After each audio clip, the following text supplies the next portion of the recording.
నమస్తే.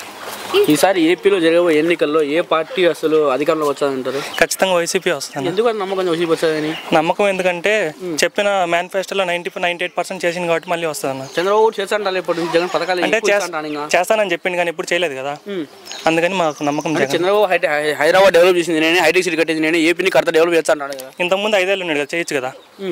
అప్పుడు చేయలేక ఇప్పుడు నేను చేస్తానంటే ఎవరు నమ్మరు కదా అన్న. ఇప్పుడు నేను వచ్చిండు చేసిండు, నెక్స్ట్ కూడా చేస్తానని నమ్మకం ఉంది కాబట్టి చేస్తాం మేము. జగన్ దొంగ డబ్బులు ఇచ్చే మళ్ళీ లైన్కి లాక్కుంటా అంటారు కదా. జగన్ దొంగ అయినప్పుడు జగన్ ఇంప్లిమెంట్ చేసిన సచివాలయం వ్యవస్థ కానీ లేకపోతే వాలంటీర్ వ్యవస్థ కానీ నేను మళ్ళీ 10,000 ఇచ్చి మళ్ళీ ఎక్స్టెండ్ చేస్తానని చెప్పి నేను ప్రజలకు ఓట్లు అడుగుతాను కదా. ఆయన బాగా చేయకపోతే మీరు ఎందుకు అడిగింది ఇప్పుడు? అట్లా అడగకూడదు కదా. అది ప్రజలు నమ్మిండ్రు, ప్రజలు విశ్వాసిస్తాను కాబట్టి మళ్ళీ చంద్రబాబు నాయుడు గారు జనాల ఓట్ల కోసం అట్లా చెప్తాను. అంటే వాలంటీర్లు ఓన్లీ వైసీపీలో తప్ప టీడీపీలోకి పని చేయలేదు, టీడీపీలో పథకాలు చెప్తారు. నా ప్రాంతాలకు రాజకీయాలకు కులాలకు అతీతంగా ఇప్పుడు ఉండే ప్రభుత్వం పనిచేస్తుందన్న. సో ప్రజల ఓట్లు ఆటోమేటిక్గా వైసీపీగా ఉంటాయి. అంటే జగన్ మేనిఫెస్టోలో మద్యపాన నిషేధం ఉన్నాడు కానీ నిషేధించలేదు.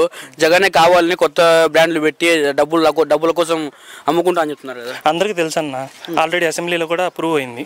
అది ఎవరి ప్రభుత్వంలో దానికి ఆమోదం అనేది వచ్చిందో అది గత ప్రభుత్వంలోనే 2018లోనే వచ్చింది కాబట్టి అందరికీ తెలుసు. అన్ని మాటలు మాట్లాడినా కూడా ప్రజలకు నిజం తెలుసు, నిజం పక్కన ప్రజలు ఉంటారు. అంటే అప్పుడు మద్యం ఈ కంపెనీలు వచ్చినా కూడా కానీ జగన్ అప్పుడు 60 రూపాయలు కోటి ఉంటే ఇప్పుడు 120 చేసినాడు. జగన్ లాభాల కోసమే మందు అమ్ముకున్న టీడీపీలు అంటారు కదా.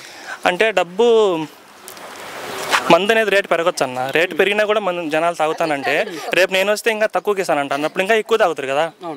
సో ఇప్పుడు పెంచడమే బెటర్, తగ్గించిన అంటే ఇంకా ఎక్కువ తాగుతారు. మద్యపాన నిషేధంలో అది కూడా ఒక పాయింట్ అని మనం ఎందుకు అనుకోకూడదు. అలాగే రాజధాని చూసుకుంటే ఏపీలో అసలు అభివృద్ధి లేదు, ఓన్లీ పథకాలు ఇచ్చాడు. ఆ పథకాలతో మనుషులు సోంబేర్లు అవుతున్నారు. ఈ రాజధాని వల్ల ఈ లేకుండా కంపెనీల వల్ల మనుషులకు ఉద్యోగాలు వచ్చాయని చంద్రబాబు ఉంటాడు కదా. జగన్ ప్రభుత్వం ఏర్పడిన వెంటనే ఫస్ట్ 2 సంవత్సరాల్లో కరోనా వచ్చింది. కరోనా వల్ల ప్రపంచం మొత్తం అల్లాడిపోయింది. అట్లాంటిది ఏపీ అప్పుడప్పుడే ఫామ్ అయింది కదా. లాస్ట్ 5 ఏళ్ళు సీఎం ఉంటే కరోనా ఆపేచ్చని చెప్పాడు కదా. కరోనా మనుషులు అయితే ఎవరు ఆపలేరన్న. ఎట్లా ఆపుతారు మనుషులు? చంద్రబాబు ఉంటున్నారు, నేను ఉంటే కరోనా వచ్చేది కాదు అని. ఎట్లా రాకుండా ఉంటుందన్న? ఎట్లా అసలు కరోనాలో ఆయన ఎక్కడ ఉన్నాడు అసలు ఫస్ట్? మరి హైదరాబాద్లో అంటే నువ్వు ఏపీలో పోట్లు అడుగుతావు కదా, హైదరాబాద్లో నీకేం పని? నువ్వు ఏపీలో ఉండాలి. ఒక ఎక్స్ సీఎంగా ప్రజలను చూసుకునే బాధ్యత మన మీద ఉంది. అది ఏ పార్టీ అయినా కావచ్చు, ప్రజలను చూసుకోవాలి ఫస్ట్. దగ్గరుండి ప్రజలకు మంచి సదుపాయాలు ఇచ్చింది జగన్మోహన్ రెడ్డి గారు.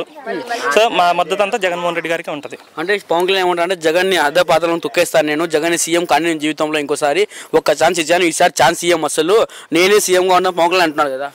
అన్న పవన్ కళ్యాణ్ గారు ఎన్నైనా అనొచ్చు అన్న, కాకపోతే లాస్ట్ ఎలక్షన్లోనే మనకు తెలిసిపోయింది. ప్రజల నమ్మకం ఉంటే రెండు చోట్ల పోటీ చేసింది కదా, అట్లీస్ట్ ఒకసారి అన్నా గెలిచేవాడు. అట్లీస్ట్ సీఎం క్యాండిడేటే గెలిచలేకపోయిండు, ఒక నార్మల్ ఎమ్మెల్యే క్యాండిడేట్ గెలిచిండు. సో ఈసారి కూడా మళ్ళీ వంగా గీత గారే పిఠాపురంలో గెలుస్తారు. అంటే పిఠాపురంలో కాపులు ఎక్కువ ఉన్నారు కాబట్టి పిఠాపురం సీట్లు తీసుకున్నాను, నేనే ఖచ్చితంగా గెలుస్తాను, పిఠాపురంలో వంగా గీతను తరిమి కొడతా అంటున్నారు కదా పవన్ కళ్యాణ్ అన్న. అదే నా కులాలకు ప్రాంతాలకు వర్గాలకు అతీతంగా ఇప్పుడు ప్రభుత్వం నడుస్తుందన్న. సో అందరి మద్దతు జగన్కే ఉంటుందని మా అభిప్రాయం. అంటే ఈసారి పులివెందులో కూడా జగన్ ఓడిస్తామని టీడీపీలు అంటారు కదా. ఈసారి పులివెందులు అయితే ఖచ్చితంగా ఓడిపోరన్న. ఈసారి 120 సీట్లకు పైనే మళ్ళీ జగన్మోహన్ రెడ్డి ప్రభుత్వం మళ్ళీ వస్తుంది, మళ్ళీ ప్రమాణ స్వీకారం కూడా చేస్తారు. అంటే జగన్ ఓడిపోతారని భయంతో ఎమ్మెల్యే సీట్లు అమ్ముకుంటున్నాడు, జగన్ గెలిచాడు కాబట్టి ఆ ఎమ్మెల్యేని డబ్బులు అమ్ము చేస్తున్నారు అంటున్నారు కదా. మళ్ళీ అడగండి ఒకసారి. అంటే జగన్ ఓడిపోతారని భయంతో ఎమ్మెల్యే సీట్లు అమ్ముకుంటున్నాడు, అందుకే కొత్త టికెట్ ఇస్తున్నారు, డబ్బుల కోసం ఆశించి అంటున్నారు కదా. డబ్బుల కోసం ఆశించి కాదన్న, డబ్బులు లేకుండా ఉండే వాళ్ళని ఎంకరేజ్ చేసి వాళ్ళకి ఎమ్మెల్యే సీట్లు ఇస్తాను. పోయినసారి కూడా చాలా కొత్త ఎక్కువ మంది గెలిచినారు. సో ఈసారి కూడా మళ్ళీ అదే రిపీట్ అవుతుంది. బడుగు బలగారు వర్గాలకే 50% సీట్లు ఇచ్చింది జగన్ ఈసారి. సో వాళ్ళ సపోర్ట్ కూడా జగన్కే ఉంటుంది. ఖచ్చితంగా 120 సీట్ల కంటే పైన వచ్చి వైసీపీ ప్రభుత్వంలోకి వస్తుంది మళ్ళీ అధికారంలోకి. అంటే మొన్న జగన్ మీద దాడి జరిగిందన్న, అంటే కావాలనే సానుభూతి ఓట్ల కోసం కొట్టేసుకున్నాడు, ఎందుకు నాటకాలు ఆడుతున్నారు జగన్ టీడీపీలు అంటారు కదా. సానుభూతి ఓట్లు మాకు అవసరం లేదన్న. అంటే అంతకుముందు కూడా ఒక గీతాంజలి కేసు జరిగింది, జగన్ పార్టీ వాళ్ళే వాళ్ళని అమ్మాయిని చంపేసినారు, అదే వాడుకుంటారు రాజకీయాలు వాడుకుంటా అంటారు కదా, జగన్ హత్య రాజకీయాలు చేస్తానంటారు కదా.